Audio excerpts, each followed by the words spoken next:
அவனுங்க என்ன பண்றானுங்கன்னா, அவங்க எல்லார் மேலயும் போய் ஆக்ஷன் எடுத்துட்டு உட்கார்ந்துட்டு இருந்தானுங்க, மிரட்டிட்டு. உன்னை என்ன பண்ற பார், இவனை நோட் பண்ணுங்க பாருங்க, இவனை தூக்குங்க, இவனை போட்டு கொடுங்க.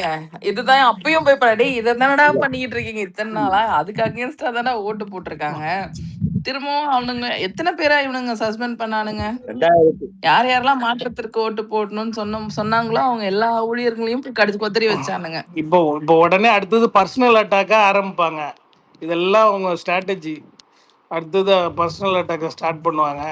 அதுக்கப்புறம் வந்து எப்போ நிறைய எனக்கு டிஎம்கேல நிறைய ஃப்ரெண்ட்ஸ் இருக்காங்க. இப்போ டிஎம்கே ஃப்ரெண்ட்ஸை பேசும்பொழுது என்ன சொல்லுவாங்க தெரியுங்களா?